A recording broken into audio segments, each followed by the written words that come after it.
Hola a todas las personas que nos ven en este canal, soy Jorge Quevedo. Vamos a continuar con la lectura del libro de Zecharia Sitchin, El final de los tiempos. La última vez estamos viendo cómo Marduk se atribuyó para sí en su persona los atributos que eran de otros dioses, como señal de que él ahora era el comandante en jefe de todos ellos aquí en la tierra.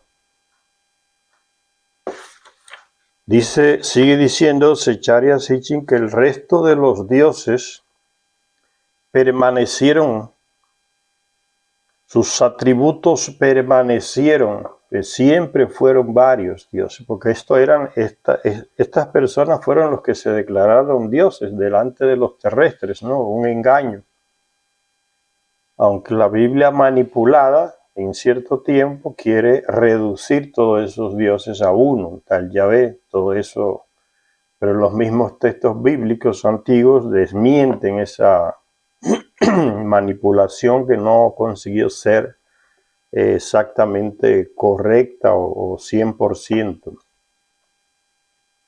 Dice, el resto de dioses permanecieron, sus atributos permanecieron, pero ahora conservaban los atributos de Marduk. O sea, si uno de ellos tenía un atributo porque era guerrero, porque sabía de justicia, de leyes, sabía cómo controlar las lluvias, era un guerrero, ¿no? Eran atributos de muchos de ellos. Esos atributos Marduk los toma para sí, o más bien los seguidores de Marduk ahí en Babilonia se lo agregan al nombre de Marduk, como señal de que la supremacía es de él. Y Marduk va a ejercer su supremacía como lo hacían los otros Anunnaki, a través de reyes. No eran que ellos se sentaban a gobernar a los terrestres. Ellos designaban a los reyes, designaban a los sumos sacerdotes en sus residencias, que los terrestres le llamaban de templos, y así a través de esos intermediarios, diríamos hoy, es que ellos gobernaban. Dice, el resto de dioses permanecieron, sus atributos permanecieron, pero ahora conservaban los atributos que Marduk les había concedido. Él permitió que continuaran con su culto, o sea que en diferentes lugares los terrestres le siguieran como venerándolo como si fueran dioses, ¿no? Ofreciéndole ofrendas, cuidándole su casa, dándole todo lo que necesitaban, trabajando para ellos. El culto es eso, el servicio a ese Dios, ¿no? Los que cultuaban a ese Dios eran los servidores de él y creían que él hacía ciertas cosas, pero era simplemente pura tecnología. El mismo nombre del rey o administrador de la ciudad donde vivía tal o cual Dios, el mismo nombre del rey administrador provisional en el sur, dijimos la otra vez que en el sur por primera vez llegó un rey, fue electo un rey que no era sumerio, era de la parte norte de Mesopotamia, de otra región, y fue electo como rey de Sumeria. Fue el primero, y el nombre era Isbi-Erra. Dice, el mismo nombre del rey administrador provisional en el sur, Isbi-Erra, que quiere decir sacerdote de Erra, y Erra es Nergal, medio hermano de Enki, ¿no? Pero que se fue con el lado de los enlilitas. Confirma esta política de tolerancia de Marduk. Marduk era más tolerante que los contrarios a él, que eran sus primos descendientes de Enlil. Los enlilitas no permitían ningún tipo digamos, de servicio, de veneración o darle el nombre a algún lugar de Marduk. en la región de Mesopotamia. Marduk se impuso en Babilonia, está en Mesopotamia, pero se impuso, ¿no? A la fuerza. Él, sin embargo, cuando toma el poder, es más, acepta que en sus dominios los seguidores de Enlil, los dioses o descendientes de Enlil, tengan sus residencias, sus templos, sean venerados. O sea, es más tolerante en ese sentido Marduk. Porque él esperaba que todos esos Anunnaki o dioses fueran a vivir a Babilonia, se asentaran ahí para darle fuerza a esa supremacía de él. Pero lo que Marduk esperaba era que ellos vinieran y se quedaran con él en su soñada Babilonia, prisioneros en jaulas de oro, diríamos hoy. Mientras más cerca los tengo, mejor los controlo. Es una técnica que se sigue usando hasta el día de hoy.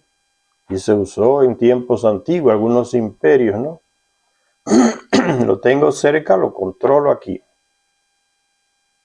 Que ellos vinieran y se quedaran con él en su soñada Babilonia, prisioneros en jaulas de oro, podríamos decir. En sus autobiografías, en sus autobiográficas profecías, Marduk indica claramente sus intenciones con respecto al resto de dioses, incluidos sus adversarios. Tenían que venir y residir con él en el recinto sagrado de Babilonia. Concretamente se mencionan santuarios y pabellones para Sin y Ningal, Nannar-Sin y su esposa Ningal, que reinaban en Ur. ¿No les parece que entonces él les construyó ahí en Babilonia residencia a ellos dos para que se fueran a residir ahí? Dice, se mencionan santuarios o pabellones para Sin y Ningal, donde residirían junto con sus tesoros y sus posesiones, o sea, no le iba a incautar nada. Los textos en los que se describe Babilonia, así como las excavaciones arqueológicas que se han hecho en la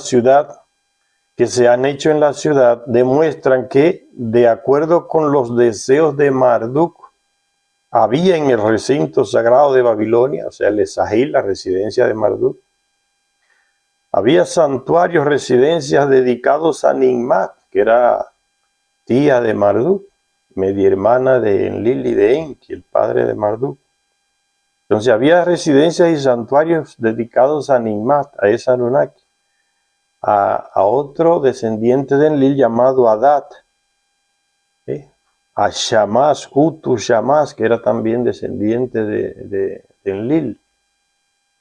E incluso había para Ninurta, o sea, lo que él tenía como enemigo antes, que lo querían destruir, ahora él los convida a su ciudad para que vivan ahí, les respeta sus tesoros, sus posesiones, pero tienen que ir a vivirse a Babilonia. Cuando Babilonia alcanzó al fin su poder imperial, bajo el reinado de rey Hammurabi, su Sigurat templo llegaba ciertamente al cielo. O sea, tenía como 7 o 8 pisos ese edificio, ese Sigurat, que es una construcción en forma piramidal, un Sigurat de varios pisos. El gran rey profetizado se sentó en su trono, pero el resto de dioses no acudió en tropel a su recinto sagrado repleto de sacerdotes y otros servidores. Aquella manifestación de la nueva religión no llegó a funcionar. ¿Sí? El nuevo rey profetizado, Marduk, en su entronización en el trono en Babilonia como comandante de todos los Anunnaki en la tierra, no fue como él lo esperaba, ¿no? Que todos irían allá a Babilonia a rendirle pleitesía, como decimos hoy, a reconocerlo, a residir cerca de él para que los protegiera.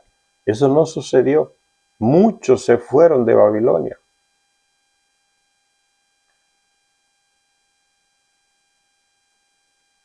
Si echamos un vistazo a la estela de Hammurabi, en la que se encuentra su código legal, veremos al rey en el momento de recibir las leyes de manos nada menos que de Utu Shamás, que fue uno de los primeros Anunnaki que elaboró un sistema legal para los terrestres.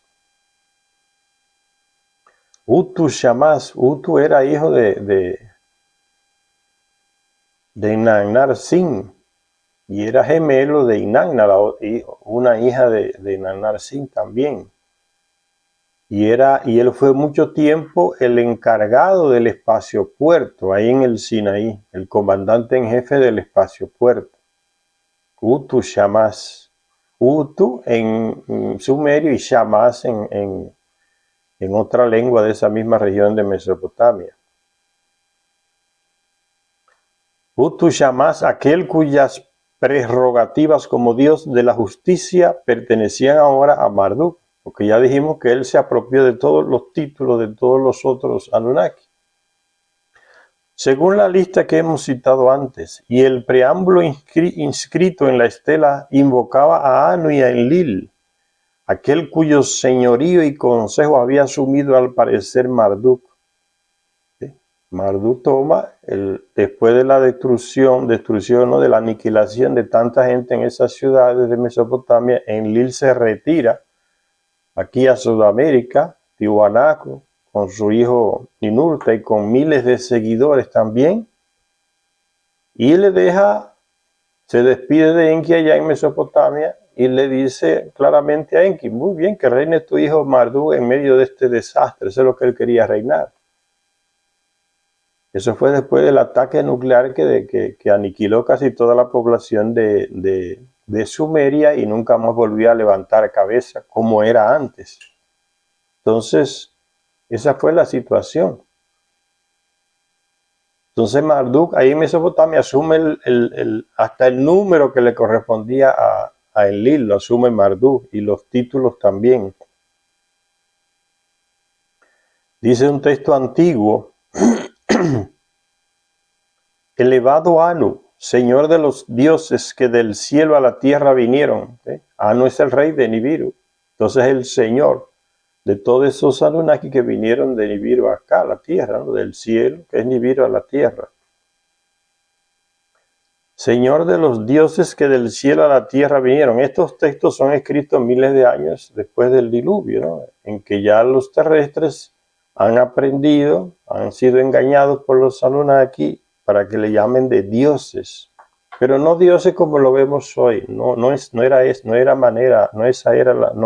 la manera que ellos veían a esos señores. Ellos sabían que era una raza distinta, eran como ellos, comían, bebían, andaban, se emborrachaban, muchos de ellos eran alcohólicos, bebían mucho vino. Entonces no es como el Dios que nos ha metido estas tres religiones en la cabeza, no era así. Era una cosa, dioses, pero como una raza superior al terrestre, con unos poderes que venían simplemente de la tecnología avanzada que estos señores mostraban enfrente de los terrestres, que no conocían. Ellos tenían naves espaciales, el terrestre no sabe qué es eso. ¿Qué tecnología es esa? ¿Cómo se llama? Y entonces el terrestre lo identifica y lo llama con algo que él ya conocía: el carro o el barco, y le dice el barco celestial, ¿no?, el carro de los cielos. Es el lenguaje del terrestre que no entiende, no conoce la tecnología de ellos. Dice ese texto antiguo: elevado Anu, señor de los dioses que del cielo a la tierra vinieron, y Enlil, señor del cielo y la tierra. Bueno, Enlil era el comandante en jefe aquí, y vino de Nibiru, del cielo, ¿no?, que determina los destinos del país. Determinaron para Marduk, el primogénito de Enki, las funciones de Enlil sobre toda la humanidad, ¿no? Enlil le dejó el comando a Marduk. El rey pero no se puso debajo del comando de Marduk, que es muy distinto, ¿no? Te dejo, quieres ser jefe, comando en jefe, pues sí, gobierna aquí en medio de esta aniquilación de personas, ¿no? Y él como su hijo Ninurta, no quisieron vivir bajo el poder de Marduk. Se fueron, vinieron aquí a América, como ya les dije, a Tiwanaku, ahí hicieron su centro con miles de seguidores. Ahí siguieron trabajos por miles de años de genética, de ahí salieron muchas razas, blancas, negras, y se fueron a otros países a poblar, a civilizar. De Tiwanaku era un centro cultural desarrollado por Enlil y Ninurta y otros que habían de ellos que se fueron allá también. Sicharya Sitchin nos habla un poco de lo que pasó por aquí con ellos en el libro que se llama Los Reinos Perdidos, porque todos estos libros que estamos leyendo hasta ahora y las miles de tablillas que se han descubierto en Mesopotamia, que están en muchos museos de Europa, se las han robado como siempre, hablan de lo que pasó en esa región de Mesopotamia y un poco en Egipto, en Asia, en algunos lugares, en la India, por ahí, pero no hablan nada de lo que pasaba aquí del otro lado del océano. Estaba muy lejos, el terrestre allá tenía poca comunicación para acá, entonces todas esas tablillas de allá hablan de lo que pasó allá. Pero no era eso que pasaba en todo el planeta. En varios lugares ellos hicieron diferentes tipos de trabajos, solo que no aparecen en los escritos. Y si aparecen, los esconden, o hay poca literatura sobre eso. Lástima que Sicharya Sitchin no fundó más sobre la literatura de otros lugares. No sé si quizás no le dio tiempo. Dedicó más de 30 y tantos años de su vida ahí a escribir estos textos de las tablillas sumerias. Entonces no tuvo mucho tiempo, vino por aquí, estuvo por aquí, visitó muchos lugares y varias partes del mundo, pero no tuvo esa como oportunidad de escribir demasiado de estas culturas acá. Apenas saqué el libro que se llama Los Reinos Perdidos, que un día lo vamos a leer aquí, que trata más de esos reinos que se dieron aquí, de esos Anunnaki que estuvieron aquí en América. Sigue diciendo Sicharya Sitchin, el reconocimiento que vemos aquí del mantenimiento de poderes por parte de los dioses seguidores de Enlil, 2 siglos después de que comenzara la era de Marduk. ¿Qué quiere decir eso? Que Marduk le dejó a esos enlilitas que siguieran con su poder, con sus propiedades, como ya le dije, ¿no? Con sus títulos, con la gente que los veneraba y los seguía, los dejó tranquilos. La única condición era que se fueran a vivir a Babilonia, porque ahí él quería que eso fuera el centro, el ombligo de la tierra, como se dice, ¿no? El centro del comando. Y muchos, como ya dije, aceptaron, pero la mayoría se fue de ahí.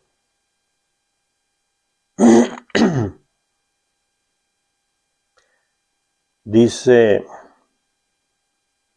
el reconocimiento que vemos aquí del mantenimiento de poderes por parte de los dioses enlilitas, 2 siglos después de que comenzara la era de Marduk, 2000 años después de la era de Marduk, esos enlilitas seguían con sus poderes, sus atributos ahí en Mesopotamia, viviendo tranquilos. Él no los hostigó ni los expulsó, ni los atacó militarmente tampoco para expulsarlos, lo dejó tranquilo. Una política de tolerancia con esos otros Anunnaki que ya vivían ahí en Mesopotamia.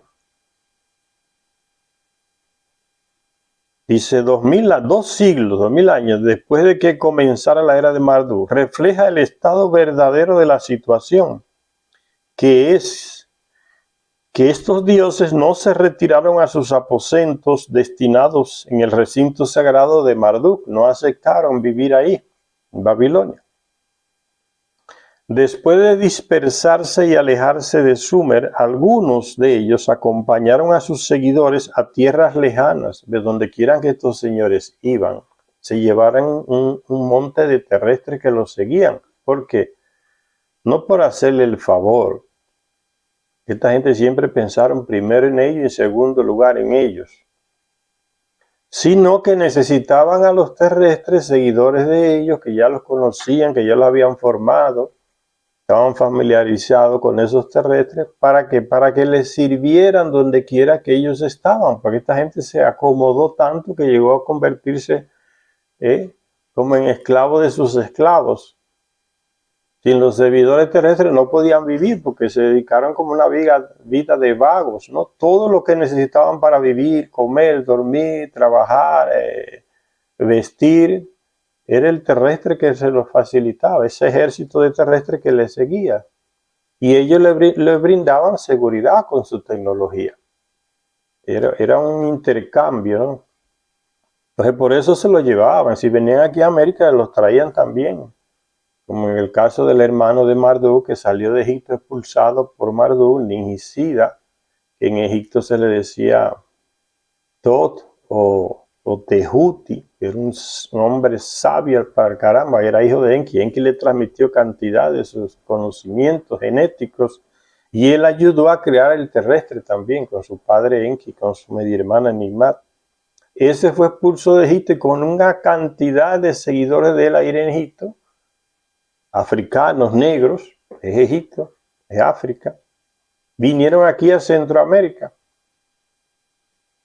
que ya estaba poblada por los descendientes de Caín, que Ninurta había traído miles de años antes para que poblaran estas tierras, con la característica genética de que eran personas que no le nacía pelo en el cuerpo, no eran peludos como los de Sumeria y otros, barbudos. Porque antes de traer a Caín, después que mató a Abel, Ningisida le hizo una modificación genética. Esa es la marca de la que habla la Biblia en el Génesis. Te voy a dar una marca, colocar una marca para que quien te vea no te mate. Se refiere a eso, porque esos son pedacitos que coloca la Biblia, muy resumidos. Pero en el texto sumerio está qué fue lo que pasó, una modificación genética en Caín, que no le creciera la barba ni los pelos, y él mismo en su nave Ninurta lo trasladó aquí a América. Porque Ninurta era el tutor de Marduk desde pequeño, de Caín desde pequeño. Entonces esa gente vinieron a Centroamérica, Mesoamérica, como se le dice, esa región del sur de México hasta lo que es Costa Rica, por ahí. Por eso se aparecen muchas cabezas de piedra, con rasgos de personas africanas, porque ese grupo de africanos vino con Ningisida y se estableció en esa región. Y los expertos le llaman los olmecas, que eran como la raza fundadora de todas esas otras razas ahí en Mesoamérica, los olmecas. Y están esas caras con rasgos hechas de piedra, con rasgos africanos. Eran los seguidores de Ningisida, de Tot o Tehuti en Egipto, que él trajo a esa región después que fue expulso de Egipto por su hermano Marduk. Entonces siempre llevaban seguidores terrestres donde quiera que iban. Dice, otros además de salir de Babilonia se quedaron cerca de la región. No se fueron tan lejos como cruzando los océanos, como hicieron algunos. Y otros se quedaron en las cercanías, reuniendo a sus seguidores, antiguos y nuevos, para reanudar su lucha con Marduk. Que hubo gente que no se conformó con que a Marduk se le entregara el comando en jefe aquí en la tierra y fuera de Mesopotamia, pues urdían planos para volver a echar a Marduk del poder. La sensación de que Sumer dejó de ser la patria de los refugiados del desastre se puede ver del desastre. Aquí ese desastre se refiere al ataque nuclear a la nube tóxica que arrasó casi toda la población ahí en Mesopotamia. A eso se le llama el desastre.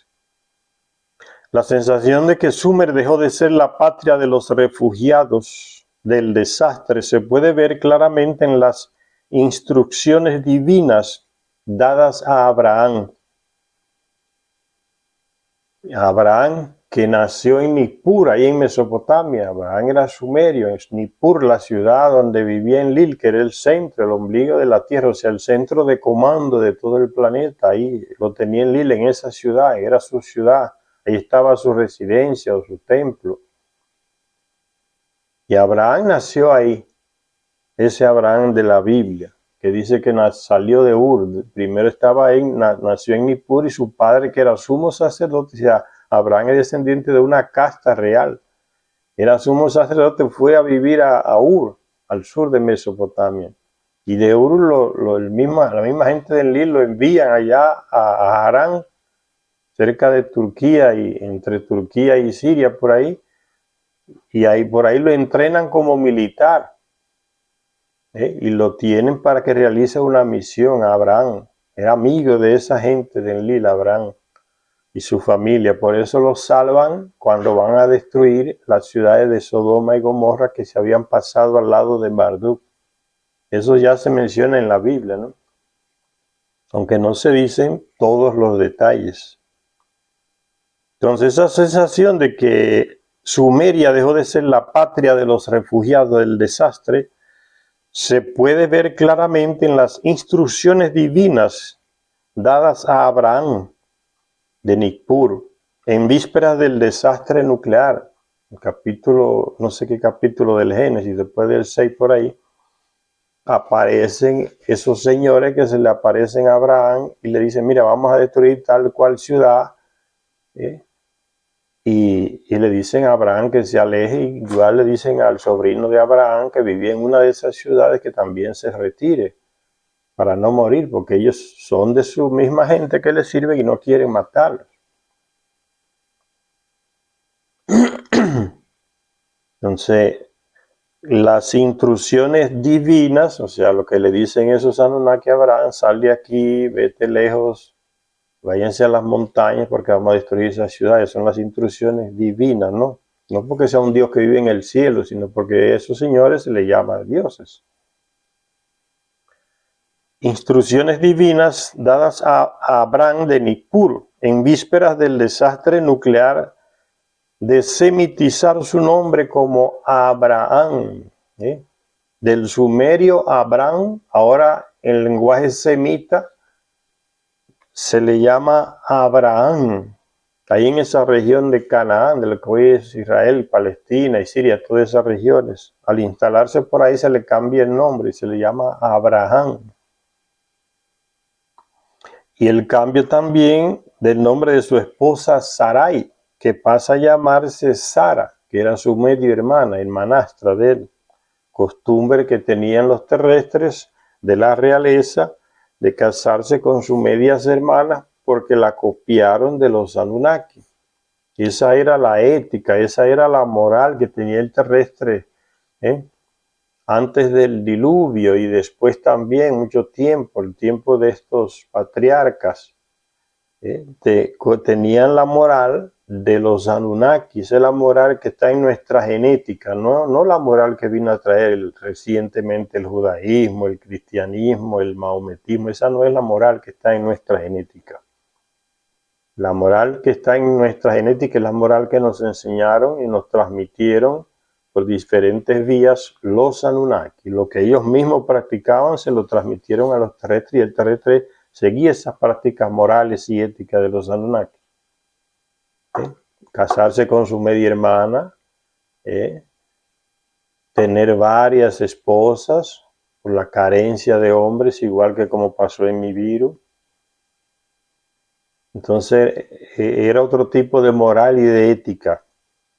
Por eso vemos que Abraham se casa con su media hermana Sara, y no hay ninguna ley ni nada que aparezca condenando eso, como sucede hoy, ¿no? Que las otras religiones nos han metido una moral y una ética que no es la que nos dejaron. Ya eso es pecado, que Dios no lo quiere, que va para el infierno, que eso no se puede. Todas esas cosas nos han metido estas religiones en la cabeza, pero entre ellos vemos que no era así. Y a ese señor se le llama el padre de la fe. Parece que solo se le sigue en las cosas que le conviene a las instituciones llamadas iglesias, no religiones. Cuando le conviene siguen una cosa del patriarca o del padre de la fe o del padre de la iglesia, y cuando no le conviene ni lo mencionan. Dice Abraham y su esposa Sara no fueron los únicos sumerios necesitados de un nuevo refugio, ¿no? Mucha gente se fue de Sumeria. Después que llegó ese cataclismo del viento radioactivo, mucha gente huyó y no volvió, porque solo después casi de 70 años volvió a ser cultivable ese territorio de Mesopotamia, por donde pasó el viento radioactivo. Entonces mucha gente se salvó y emigró a otros lugares. Los sumerios se expandieron por muchos lugares, y cuando muchas personas se van de un lugar, llevan las cosas que tienen, sus culturas, sus logros, sus adelantos, sus cosas de su civilización, las llevan donde van. Y eso pasó con los sumerios, ¿no? Sabían mucho por los conocimientos que les transmitían los Anunnaki, y cuando emigraron de Sumeria, debido a ese hecho, a esa tragedia, se llevaron todo ese material con ellos, ¿no? Y lo desarrollaban en los otros países donde vivían. Entonces la emigración trajo una riqueza para otros países donde fueron los sumerios. ¿Ve? La inmigración no es de ahora, viene ya desde esa época, ¿no? Los emigrantes llevaban una gran riqueza de conocimientos, y hoy, ¿qué es lo que vemos? Hay países que están hechos totalmente de emigrantes, como Estados Unidos, por ejemplo, es un país hecho de emigrantes. De ahí le viene la grandeza a Estados Unidos, de la cantidad diversa de emigrantes que han llegado de todo el mundo, con su riqueza cultural, con su riqueza científica. Por eso es grande ese país por los emigrantes, aunque muchos fanáticos los rechacen, o en Europa los rechacen, se sienten más grandes que ellos.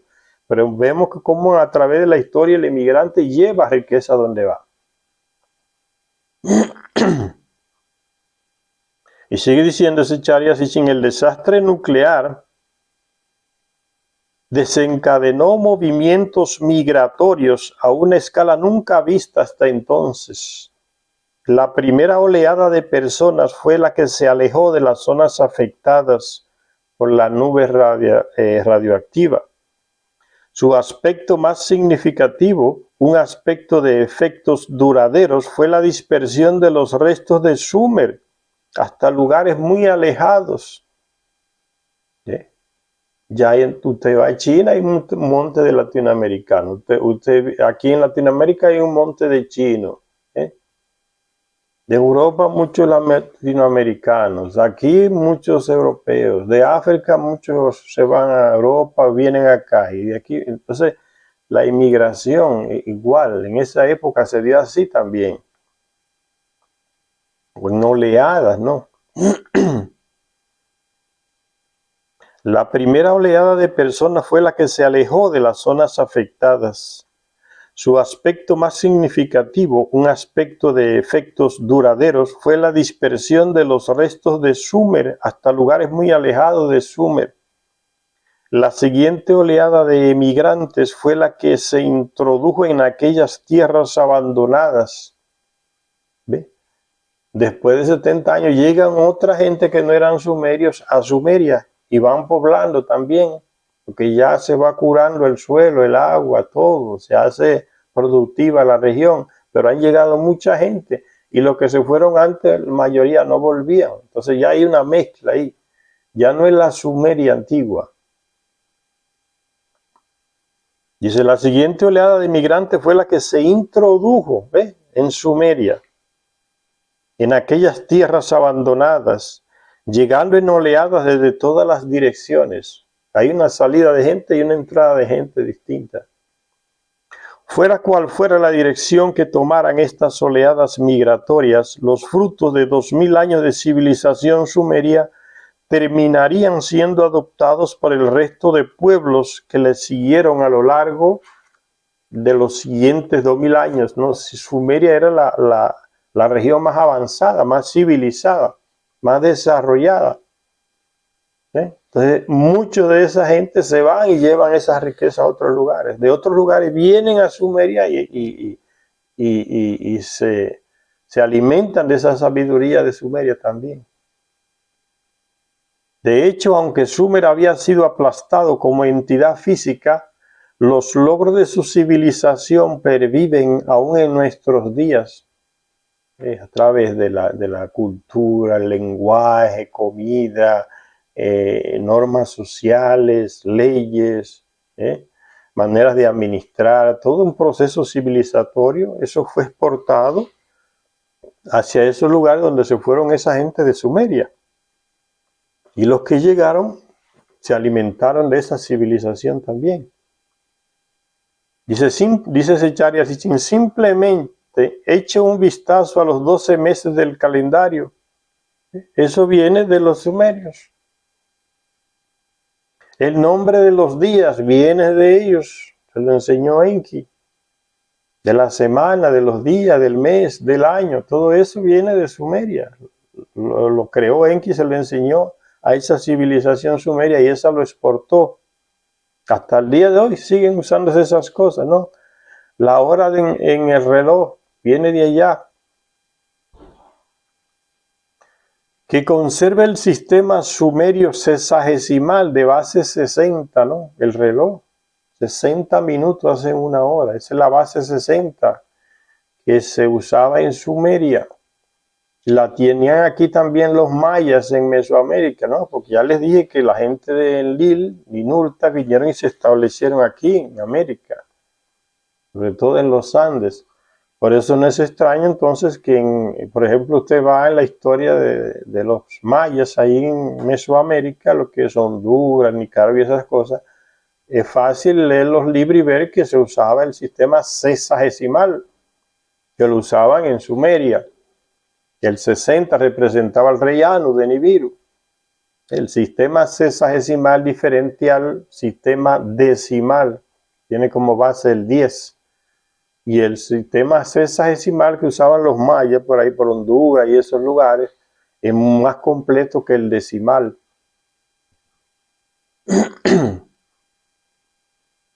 Entonces Zecharia Sitchin nombra todos esos detalles para decirnos cómo la civilización sumeria pervive hasta el día de hoy en diferentes partes del mundo. O bien, dice Zecharia Sitchin, fíjese en cualquier artilugio que utilice o que tenga ruedas, el automóvil, el carro y todo eso, aviones, todo eso viene de los sumerios, el uso de la rueda y todo, inició todo allá, porque allá fue que los Anunnaki comenzaron a transmitirle esos conocimientos a los terrestres. Las evidencias de una enorme diáspora sumeria, la gente que se fue de Sumeria, eso es diáspora, se va de un lugar a otro. Las evidencias de una enorme diáspora sumeria, con su lengua, todo un bagaje cultural de lengua escrita, costumbres, maneras de ser, de ver, de estudiar, conocimientos astronómicos, matemáticos, geográficos. Es una cantidad de cosas que se va con las personas que emigran, con esa diáspora, ¿no? Las evidencias de una enorme diáspora sumeria con su lengua, su escritura, sus símbolos, sus costumbres, sus conocimientos celestes, sus creencias y sus dioses nos llegan de múltiples formas. Por eso no es extraño encontrar escritos en escritura cuneiforme como se usaba en Sumeria aquí en América. En el Ecuador se ha encontrado, en algunas cavernas de Ecuador se ha encontrado placas grandes con escritura sumeria, se han encontrado figuras también Entonces eso es fruto de la expansión de esa cultura sumeria.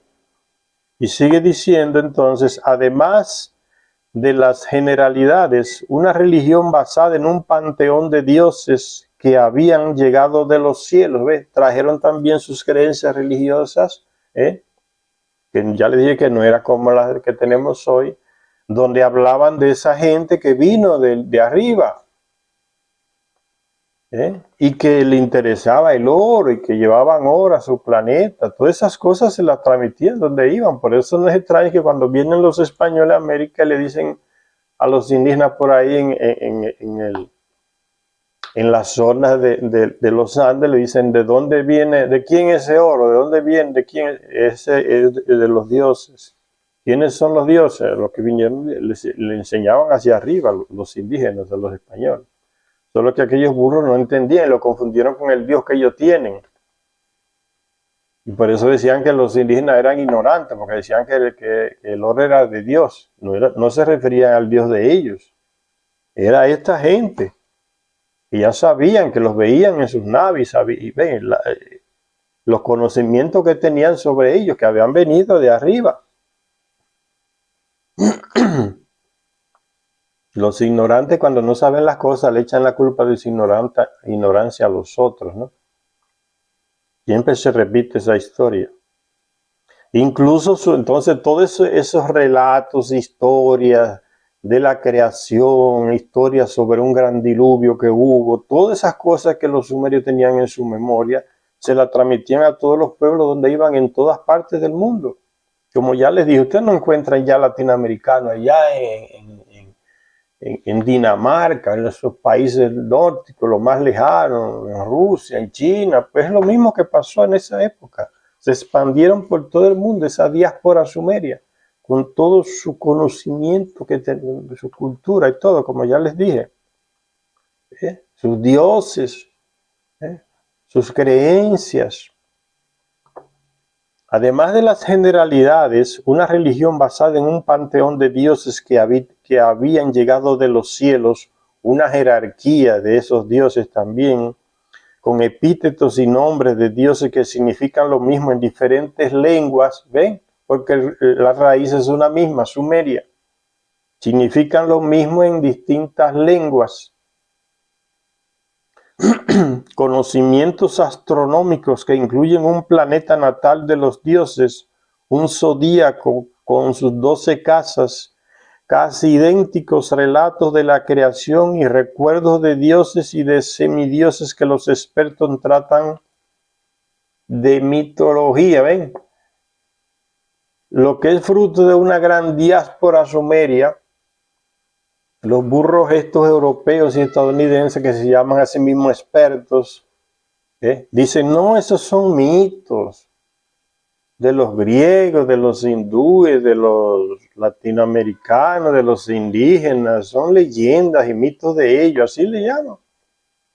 Los burros no entienden las cosas y descalifican a los que lo saben. Esas son mitologías, son leyendas. Que nada, es historia, eso es lo que nos dice Sechari, eso no es mito, eso no es leyenda, son historias, es la historia humana. Por eso se repite prácticamente igual en todas las culturas, y hay resquicios que se van quedando de generación en generación, y cada cultura pues le da su matiz a esa narrativa, no es la original. Igual pasa hoy, usted coloca a 10 personas en fila, y le dice, y al primero, al último, usted le dice, le hace una señal. Y le dice, esa señal tú se la repite al segundo, y el segundo al tercero, y el tercero al cuarto. Cuando llega el 10º, ustedes van a ver que lo que ese hombre les repitió, la primera señal, ya no es la primera señal, ni se parece. Porque cada uno le va agregando algo, según lo que él entendió. Eso es lo que pasa con estas cosas, señores, no es nada extraño. En cada cultura le iba leyendo la memoria de diferentes maneras, según su cultura, según lo que se imaginaban. Por eso, aunque hay como un fondo común, hay matices distintos en cada relato en diferentes culturas. Pero es lo mismo que le estoy diciendo, es lo mismo que pasó. Por eso no hay que preguntarse, ¿cómo es posible que en Indonesia que se haga lo mismo que aquí en Chile, o que en Ecuador se haga lo mismo que ya en la India? Pues por esto, no es nada extraño.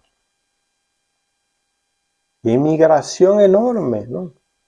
De aquí iban allá y de allá venían aquí. De la gente que se desarrolló en Tiwanaku como cultura, bajo el mando de Enlili, Ninurta y otro, de Nijisi, de esa gente navegaban.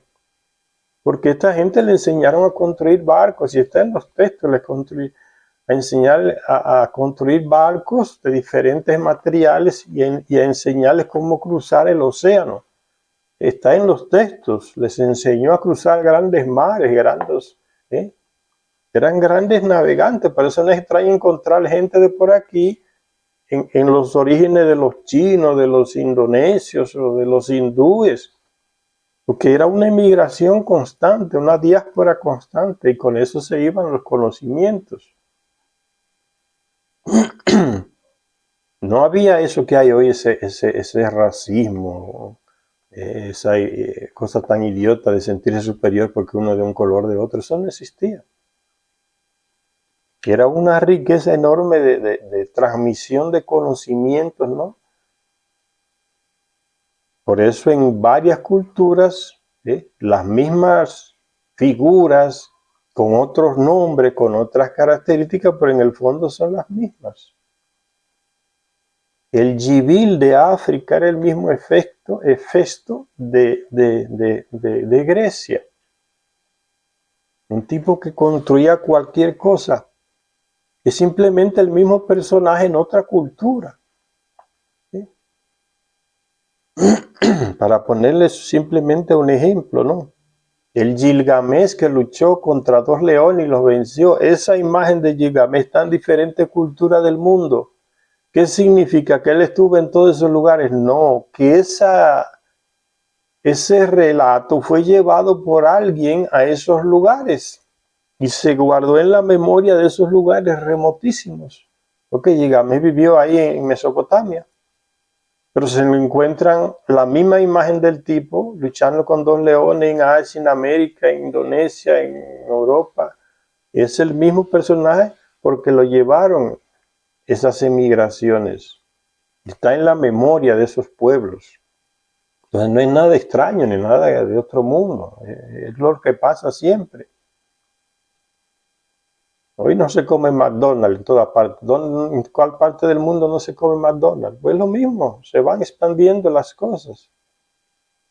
La cultura más fuerte era la sumeria, entonces ahí la que lleva y expande sus conocimientos, igual que hoy en Estados Unidos. ¿En qué parte del mundo no se conoce el inglés o las cosas que se comen en Estados Unidos? Porque es el imperio más grande. Entonces es lo mismo que pasa hoy, no es nada extraño, pasó ya otras veces.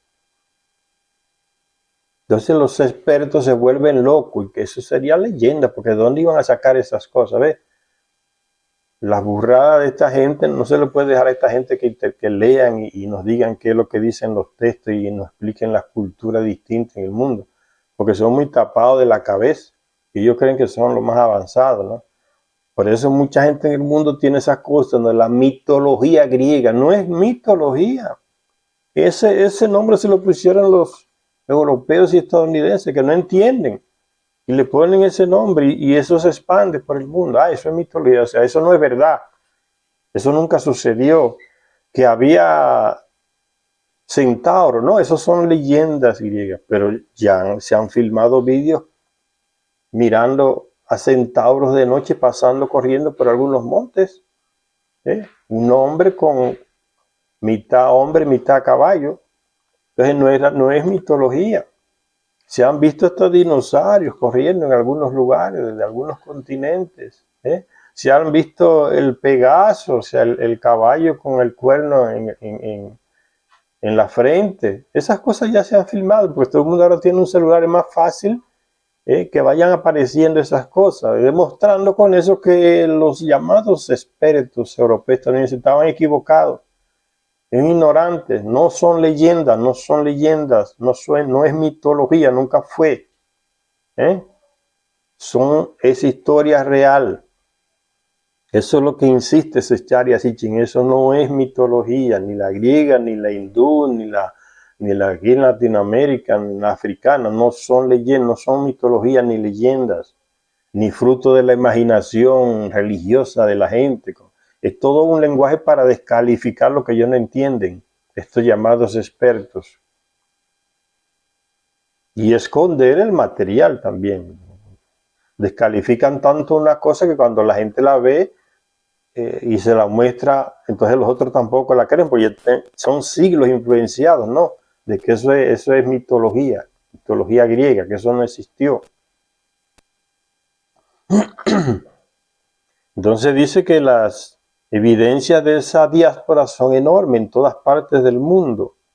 Sigue diciendo Zecharia Sitchin,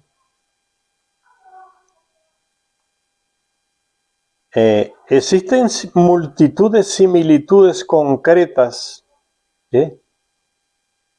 sorprendentes, que no se pueden explicar de otro modo que mediante la presencia real de los sumerios. Y Zecharia Sitchin insiste, ¿no?, en que los expertos llaman estos hechos de mito, de mitología. Zecharia Sitchin siempre critica a esos llamados expertos. Y hasta hoy continúa eso así. Se siguen confirmando los conocimientos de los sumerios. No piensen ustedes que esto ya pasó, ¿no? Cada descubrimiento astronómico que se hace hasta el día de hoy es simplemente confirmando lo que está en los textos de las tablillas sumerias. Todo lo que se está haciendo. La cosa continúa hasta el día de hoy. Y dice Zecharia Sitchin, un ejemplo de ello lo tenemos en la difusión en Europa del símbolo de Ninurta. El águila doble era el símbolo. Después que luchó contra Marduk en la pirámide, en la primera guerra de la pirámide, Ninurta venció a Marduk y se le diseñaba él en su nave como si fuera un águila. Y llegó un momento en que se le diseñaba como una águila de doble cabeza. Era Ninurta en su nave. Esa águila de dos cabezas sigue hasta el día de hoy existiendo, para que vean lo que les estoy diciendo, la actualidad de estas cosas. Es lo que dice Zecharia Sitchin aquí. Un ejemplo de ello lo tenemos en la difusión en Europa del símbolo de Ninurta, el águila doble, un águila con dos cabezas. En bandera de algunos países está ese símbolo, en la bandera de Rusia, por ejemplo. Vean la bandera de Rusia, búsquenla en internet, va a ver que tiene el símbolo de Ninurta, el águila de dos cabezas. Y es la cultura sumeria, expandida por todo el mundo hasta el día de hoy. El águila doble. El hecho de que tres idiomas europeos, el húngaro, el finlandés y el vasco, solo tengan similitudes con el sumerio, y la representación extendida por todo el mundo, incluso en Sudamérica, de Gilgamesh luchando con las manos desnudas con dos feroces leones.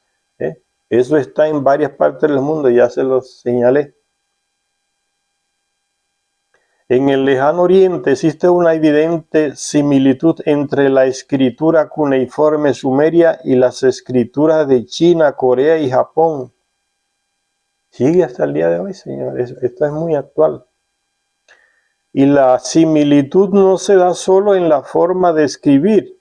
Muchos glifos similares se pronuncian de manera idéntica y tienen también los mismos significados. En Japón se atribuye el desarrollo de su civilización a una enigmática tribu denominada con el nombre de los Ainu. Se dice que la familia del emperador es descendiente directa de semidioses, de los Anunnaki, descendientes de los Anunnaki, semidioses, que a su vez eran descendientes del dios Sol,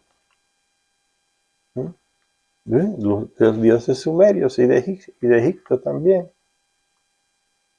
Los Ainu. Hay una antropóloga ecuatoriana que ha hecho un trabajo profundísimo, revolucionario. Pueden buscarla en YouTube, en los vídeos de ella. Reside en España. Se llama Ruth Amaryllis Sotomayor. Ella ha hecho un trabajo muy distinto, diametralmente opuesto al que han hecho esos llamados expertos europeos y estadounidenses sobre esas culturas, las razas. Pero partiendo de aquí, desde América, desde el Ecuador, su país. Y ella, en una de sus investigaciones, presenta algo interesante, que mucha gente cree que esos indígenas de nuestros países no eran grandes navegantes. Y uno dice, pero ¿cómo que no eran grandes navegantes? ¿De dónde llegaron todos esos indígenas que están en esas islas del Pacífico, del Caribe, del Atlántico? ¿De dónde llegaron? Llegaron del continente. navegando. Salieron del continente y se expandieron en millares de islas navegando. Tenían que saber de navegación, leer los signos del espacio en la noche para guiarse por las estrellas. Una navegación que no lo dejaba perderse. Los ainos. Esa mujer descubre que esos ainos de Japón, que los tienen marginados, casi ni los mencionan en la historia, los tienen como salvajes. Los japoneses les da como vergüenza decir que son el origen de nuestra raza, los ainos. ¿Saben quiénes son esos? Según esa antropóloga ecuatoriana descubrió. Esa gente salieron de Ecuador, los ainos, y en Colombia se le llama los taironas, originalmente tairunas, eran los tai, son los mismos taínos que pueblan muchas islas del Caribe, los taínos. Son los mismos taínos, grandes navegantes, civilizadores, que llegan a Asia, que los Anunnaki le enseñan a cruzar océanos, grandes mares. Está en los textos antiguos, no lo invento yo. Son los mismos que fundan Taiwán, son los mismos que fundan Tailandia, son los taínos, taironas, son los ainos de Japón. Eso no lo dicen porque les avergüenza los orígenes. Los Chan de China, que son la primera etnia que se conoce como fundadora de los chinos, los Chan. Casi los historiadores chinos no les gusta abundar sobre esa etnia, quiénes eran, de dónde vinieron. Te dicen, no se sabe. Pronto acabó. Son los Chan, llegaron de aquí, de América, de Tiwanaku, de los Andes. ¿Sí? El racismo que se ha metido, que han expandido los europeos a través del mundo, ha hecho que muchas cosas se compliquen a la hora de entenderlas, y nos oscurezcan la historia real. Entonces tú escuchas mucha gente diciendo por ahí en esos países del Caribe, pero ¿cómo que estos indígenas eran, no eran grandes navegantes? Claro, por eso están en esas islas, porque eran grandes navegantes, cruzaban de una isla a otra en una simple yola. Lo que hoy es complicado de hacer, guiándose por las estrellas. ¿Cómo que no eran grandes navegantes? Eso es lo que han dicho los textos españoles, que traen la mentalidad española metida hasta los huesos. Esos textos que nos dan en la escuela y la universidad. Eran grandes navegantes. Conocían la metalurgia. Aquí en el continente, ¿quién se la enseñó? Está en los textos sumerios. Los Anunnaki que vinieron de Sumeria y se instalaron aquí en América, le enseñaron. Trabajar cantidad enorme de metales que los españoles y otros europeos ni idea tenían cómo se hacía eso. Aprendieron aquí con ellos a trabajar la metalurgia en grande. Eso no lo sabían los europeos, llamados de que civilizadores. Vamos a civilizar a esa gente. Solo un ignorante se cree ese cuento. Ven cómo se expandieron por todo el planeta, porque los Anunnaki los llevaban y a veces los guiaban y les enseñaban cómo llegar, porque ¿quién podía, para usted comandar un planeta como era Enlil, como fue Marduk, tenía que conocer el planeta, visitar diferentes lugares? ¿Cómo lo hacían? Pues en sus naves, tenían la facilidad y la tecnología. Ellos en sus naves iban de aquí a allá y sabían lo que había. Y les comunicaban conocimientos a los terrestres. Entonces se dice que la familia real de Japón desciende de los Ainu, descendiente de Anunnakis que se mezclaron con terrestres. Y no era en Egipto que se adoraba el dios Sol. Entonces, ¿por qué en Japón tienen el sol en la bandera? Son la memoria cultural de sus pueblos que se expandió por el mundo entero. descendientes del dios Sol. No significa que vinieron del Sol, que son descendientes de una cultura que veía en el Sol un reflejo de la grandeza de unas personas, ¿no?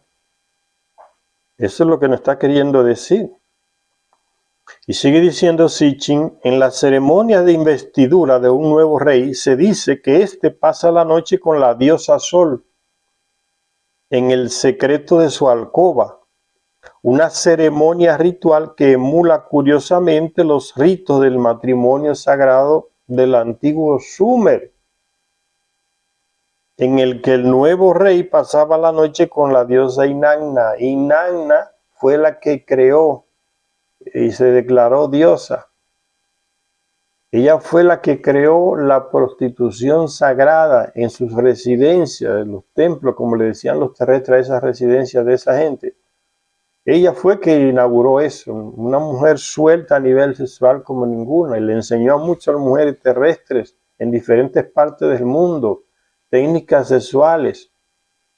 Así que el terrestre fue aprendiendo con ellos, con ellas, sobre todo con esta mujer. ¿Sí? El matrimonio, la prostitución sagrada, el matrimonio sagrado, y es lo que ella hacía ya en su ciudad, en Sumeria, Mesopotamia. Los novios de las muchachas ya se los quitaba, la primera noche tenían que ir a dormir con ella. Igual hacían algunos reyes terrestres ahí en Sumeria, como Gilgamesh, le quitaba la novia al que se acababa de casar y tenía que pasar la primera noche con él. De allá nos vienen todas esas cosas. Esa es la moral que nos transmitieron ellos.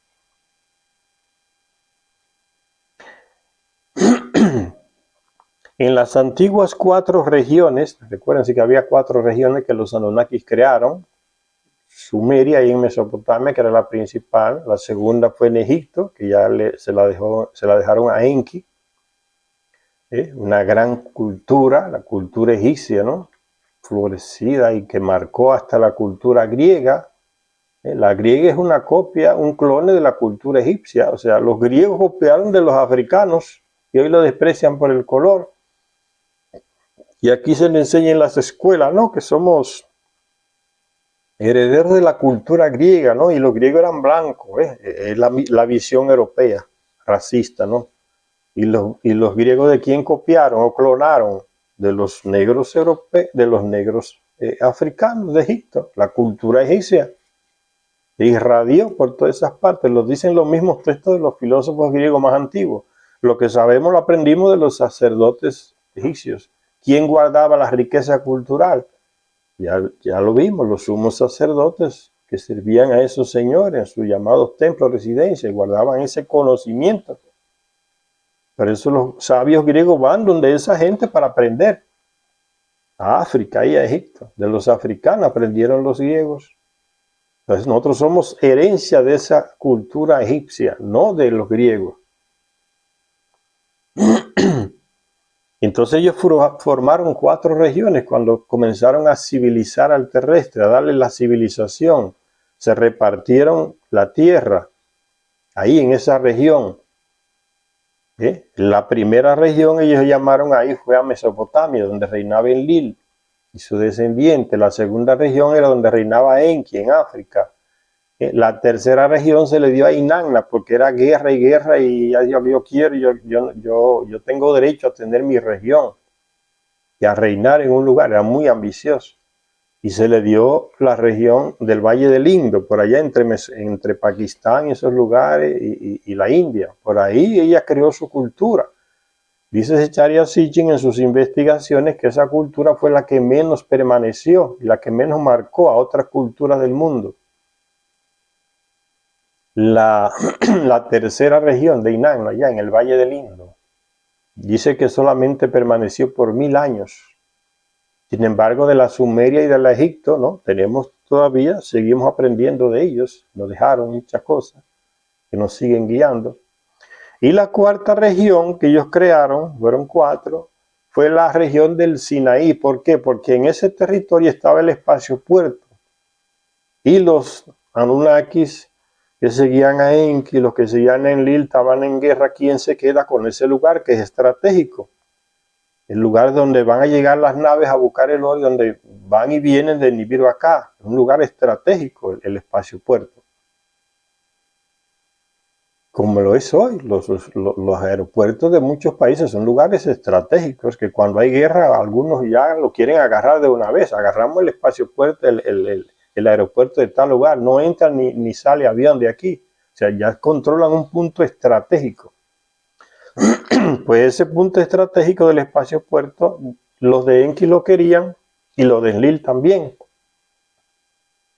Entonces, para evitar guerra, se unieron los dos clanes y decidieron entregarle esa región del espacio puerto a la media hermana de los dos, de Enlil y Enki, llamada Nigmak, para que se respetara como lugar prohibido a los terrestres y que ningún Anunnaki podía ir a hacerse dueño de ese lugar, porque era esa región, ella era que administraba esa región.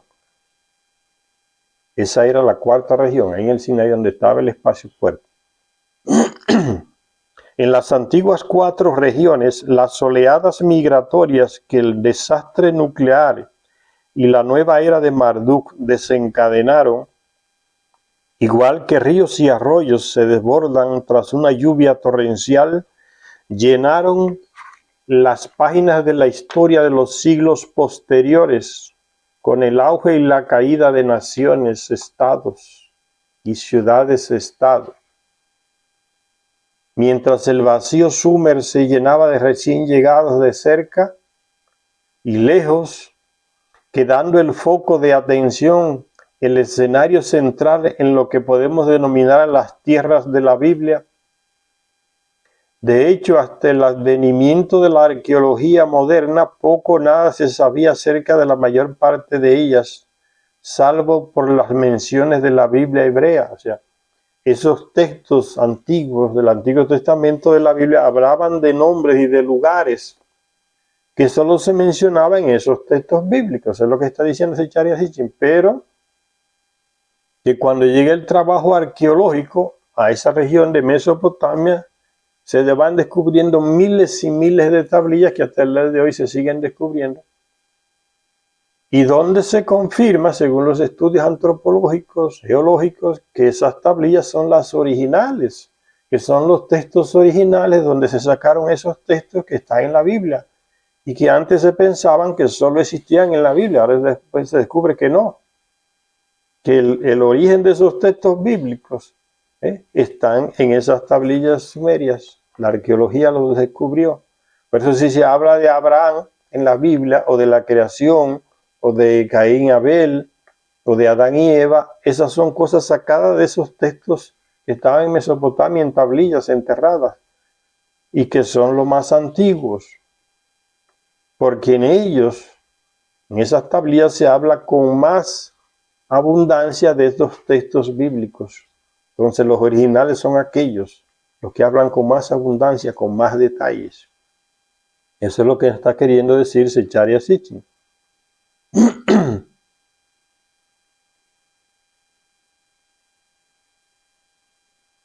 Dice, de hecho, hasta el advenimiento de la arqueología moderna, ¿no? Hasta que no se crea esa ciencia de la arqueología, poco o nada se sabía acerca de la mayor parte de esas ciudades, estados, salvo por las menciones que se hacían en la Biblia hebrea, que no solo ofrecía un registro histórico de todos aquellos pueblos, sino también de sus dioses nacionales. En la misma Biblia, en los textos antiguos, se habla de dioses, no de uno, se habla de los dioses que cada lugar tenía, para que vean que esos son los textos originales, no esos manipulados de decir que solo Yahvé, que uno. El mismo Yahvé habla de otros dioses en los textos antiguos del Antiguo Testamento, de otros dioses, los menciona, y de los cuales él se distancia. O le dice mejor a ese grupito de gente pequeña que él tenía, llamado el pueblo de Israel, que no tiene nada que ver con el Israel de hoy, no se confundan. A ese grupito de gente que ese señor tiene ahí, los estrena para que sean militares y para que aprendan a robar territorio con la guerra y a matar gente. ¿Sí? Él mismo dice que él no reconoce otros dioses y que les prohíbe a ellos que vayan atrás de otros. Porque él mismo dice, yo soy muy celoso. Y allá se habla de todos los otros. Eso siempre fue así. Entonces sigue diciendo Sitchin. Dice la Biblia hebrea que no solo ofrecía un registro histórico de todos aquellos pueblos, sino también de sus dioses nacionales y de las guerras libradas en nombre de aquellos dioses. Cada pueblo iba a la guerra y decía que el Dios tanto nos envió. Y era así, eran los Anunnaki que usaban a los terrestres para guerrear en nombre de ellos y conquistar territorio de otros Anunnaki.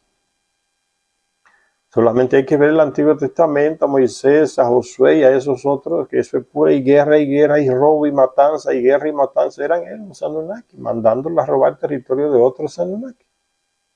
Entonces cada pueblo iba en nombre de su Dios a atacar al otro y a exterminarlo, a robarle el territorio, los recursos, a esclavizarlo.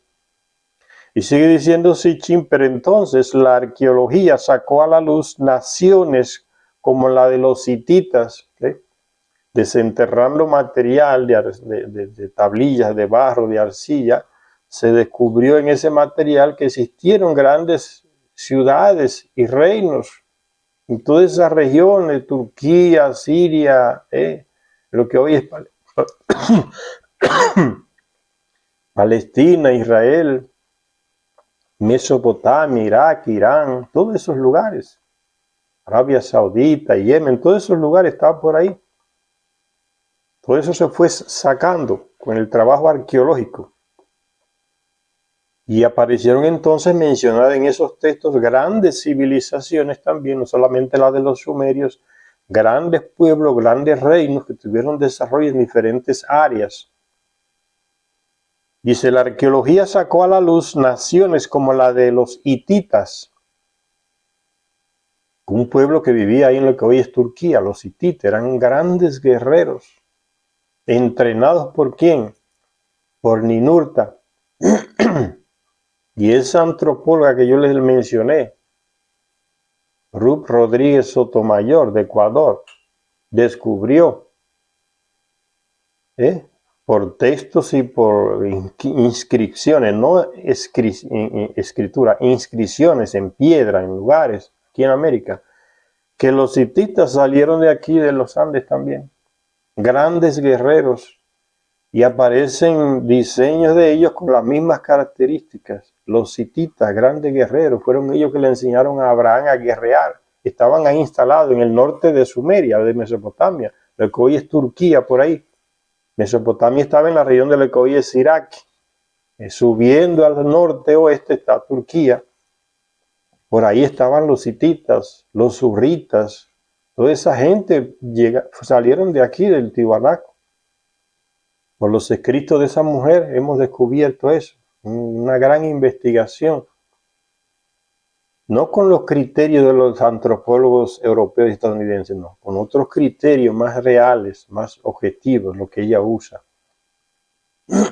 Porque eso de esos expertos, como lo llama Zecharia Sitchin, europeo estadounidense, tanto es pura manipulación.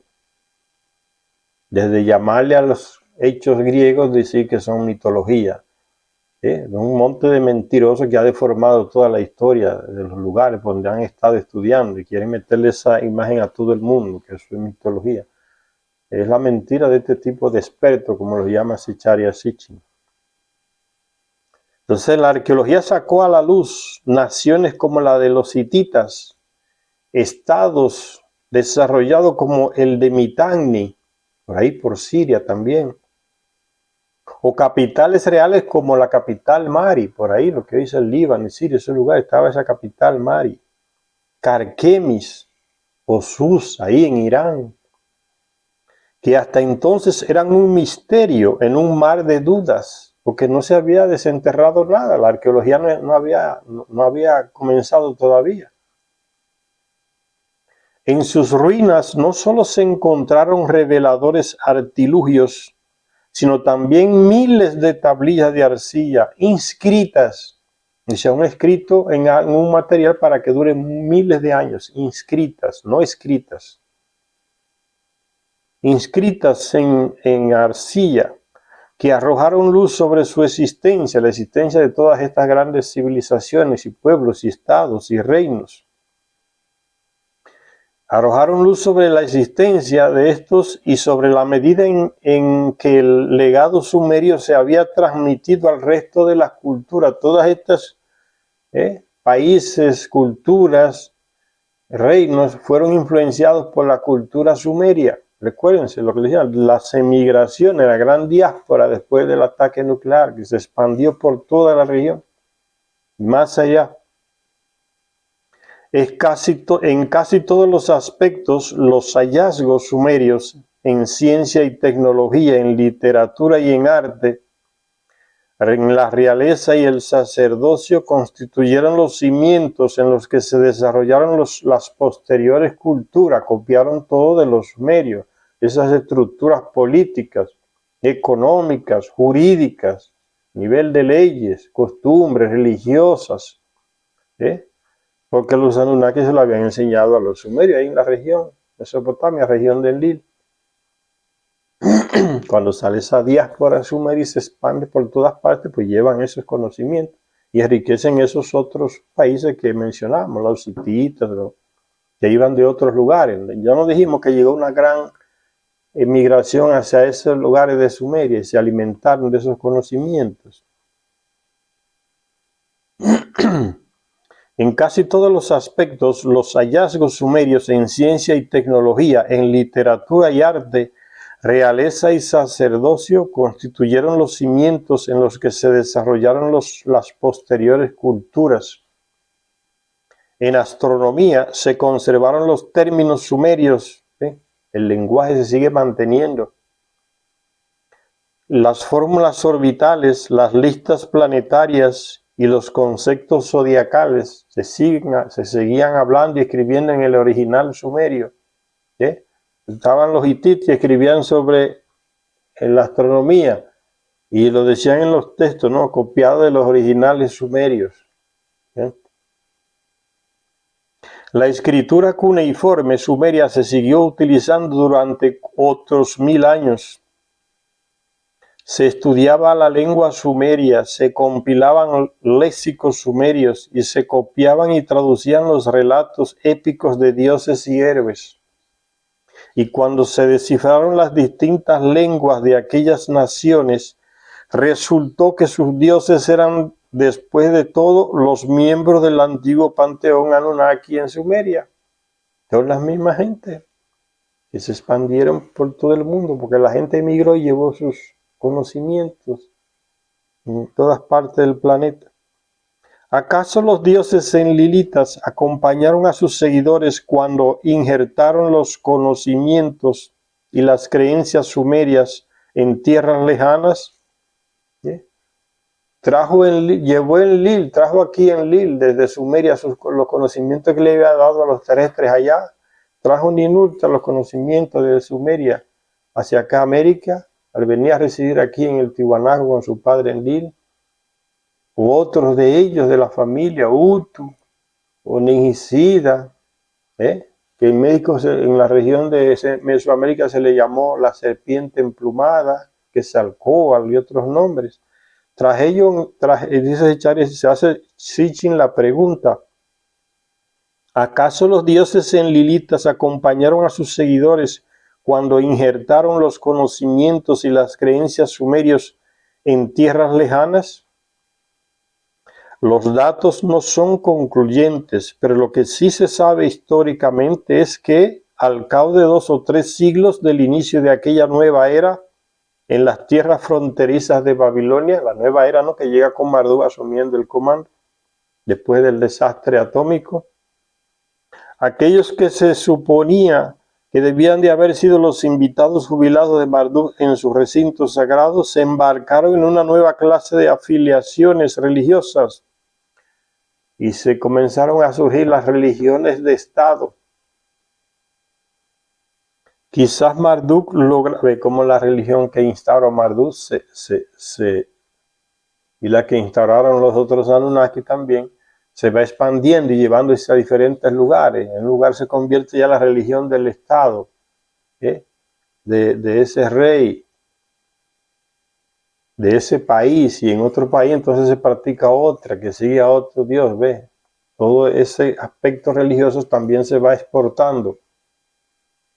Quizás Marduk lograra hacer acopio de los 50 nombres, la nomenclatura que se usaba para definir a Enlil. El número 50 lo definía él, en el grado de poder que tenía, el máximo poder en la tierra, el 50. El número 60 defendía al rey Anu de Nibiru, era al máximo, por encima de Enlil. El 40 representaba a Enki, el segundo en el mando aquí en la tierra, el medio hermano de Enlil. Quizás Marduk lograra hacer acopio de los 50 nombres divinos, pero lo que no pudo impedir fue que a partir de entonces las naciones lucharan entre sí. La unidad que quería Marduk, que habían señalado las profecías de su hijo Nabu cuando andaba de ciudad en ciudad en esa región, por ahí de lo que hoy es Canaán, anunciando que la era de Marduk había llegado, que vendrían tiempos mejores, que un Salvador iba a llegar para arreglar todo, vivir en paz. Ese era Marduk. Las profecías son las profecías que hablaban de Marduk. Nabu, el símbolo del profeta, es el que anuncia algo que va a llegar. Entonces dice que eso no se pudo realizar, porque en ese territorio donde Marduk comenzó a reinar en Mesopotamia, como el supremo, el jefe, las cosas no fueron como se esperaban. Comenzaron rebeliones de un rey contra otro, de un estado contra otro, y no se pudo realizar ese plan que él tenía de unir a todo el mundo bajo la sombra de Babilonia, él comandando, una época de paz, de prosperidad. No se pudo. Pero lo que no pudo impedir Marduk fue que a partir de entonces las naciones lucharan entre sí, que los hombres se mataran entre sí en nombre de su Dios. Hasta el día de hoy, Señor, continúa eso. Lo que no pudo Marduk conseguir o impedir, la lucha de terrestres contra otro en nombre cada uno de su Dios, sigue al día de hoy. Gracias a todas y a todos los que nos ven en este canal. Hasta la próxima lectura.